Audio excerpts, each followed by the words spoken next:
tout le monde, j'espère que vous allez bien. Aujourd'hui, je vais vous faire des tagliatelles au saumon. Donc, je vais mettre les ingrédients en barre d'infos. Là, je vais juste un petit peu les citer et vous montrer. Donc là, ça va être tagliatelle au saumon fumé. C'est meilleur, le goût il est meilleur. Et là, pour 500 g de pâte, j'ai 400 g de saumon fumé. Voilà, donc vous découpez en tranches, en, en grosses tranches, hein, parce que de toute façon ça va s'effriter au moment de la cuisson, donc il vaut mieux.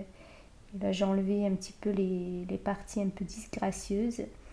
J'ai coupé en dés. Voilà.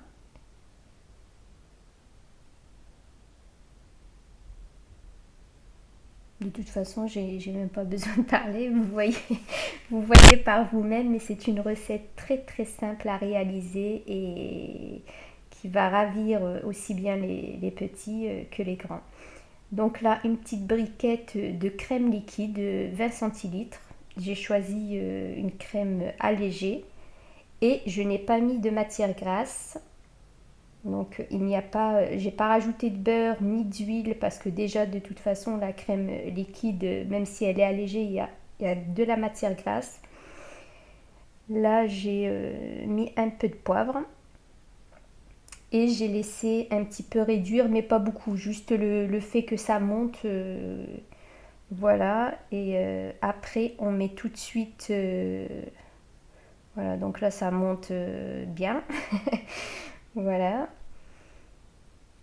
Et là tout de suite, au moment je mets en même temps le saumon fumé. Là je sais pas ce que j'étais partie faire. Tout de suite je mets le saumon fumé avec les pâtes qui sont déjà cuites, cuites à l'eau quoi, normalement, mais sans sel. Je n'ai pas mis de sel ni ici dans la sauce, ni dans les pâtes, parce que le saumon fumé il est assez salé et il vaut mieux pas en rajouter. Voilà, donc tout de suite là je montre bien en mode zoom que le saumon fumé il est pas, je l'ai pas cuit en fait, tout de suite dans la crème et on rajoute les pâtes et là on mélange bien. Là en fait j'avais oublié de dézoomer donc pardon. C'est le métier qui rentre tout doucement.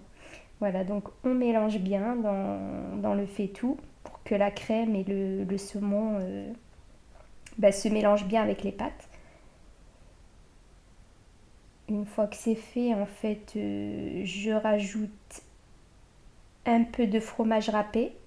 Donc là, c'est ce que j'avais. Les enfants aiment bien avec le fromage râpé, mais si vous voulez faire plus sophistiqué, vous ne mettez pas de fromage râpé là, mais une fois au moment de servir, vous pouvez rajouter un peu de parmesan.